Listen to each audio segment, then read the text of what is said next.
last resting place.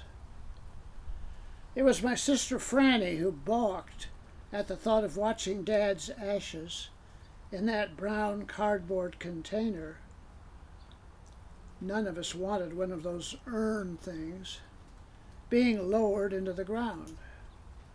She alone of the three of us had difficult memories of that part of Mother's funeral 15 years ago. Franny was handling arrangements with the mortuary and the cemetery, consulting, of course, with Marion and me. I filled a comparable role with the church and with Father Steinberg, the former rector, now long retired, who would be officiating at Dad's memorial service and at the gravesite. Marion was organizing our discussions with the trust company. I was gratified at how smoothly we each had stepped in to divide up those tasks. Franny had learned that if we wanted, we could have the remains already placed in the ground before our arrival at the cemetery. I was willing to do that if she felt strongly, although it seemed to lessen the importance of that final gravesite ceremony.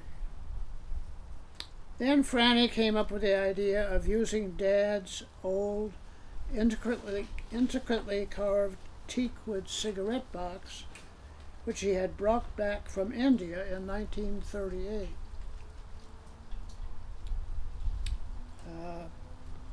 That box had become a holder for stamps. It sat on his desk all the decades up to the very day he died. For Franny, that would make all the difference.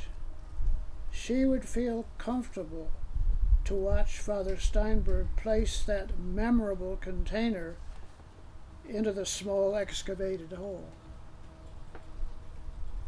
After all had been completed, Father Steinberg turned his face to me at the critical moment, leaning on his cane, mouthing that he couldn't reach down to place the box into the hole.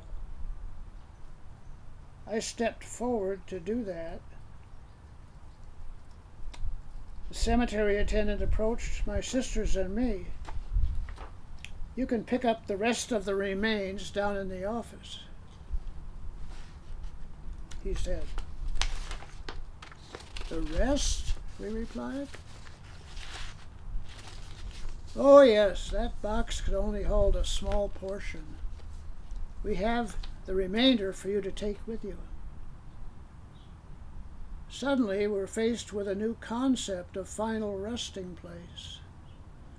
A rapid consultation resulted in Franny's agreeing to keep the remains in that familiar brown cardboard box in her bedroom until some future time, when we would have agreed upon another place or places for them to go.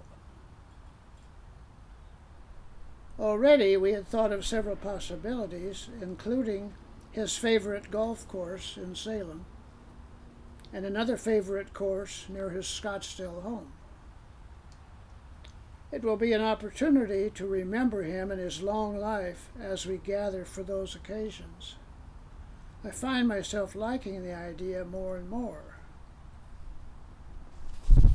which certainly accounts for my sudden decision to turn off East Cabrillo Boulevard one day last week and drive into the Santa Barbara Cemetery, a place I have long admired for its spectacular beauty. Although Franny and I already owned side-by-side plots in the Salem Cemetery, near where Mother and Dad now lie, my thoughts are now more expansive.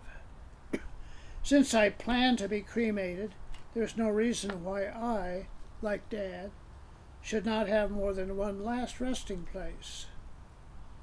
Salem, the place where I was born. Santa Barbara, where I now so happily live.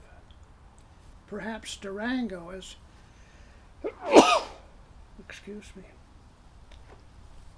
Perhaps Durango as well. I can look into that this summer.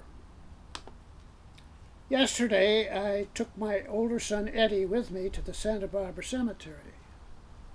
We agreed on a beautiful spot near the bluff overlooking the ocean. Where else can you buy an ocean view lot in Santa Barbara for $2,500? True, it's not a very large lot, 9 square feet to be exact. But by the time I'm ready to occupy it, that's as much space as I'll ever need.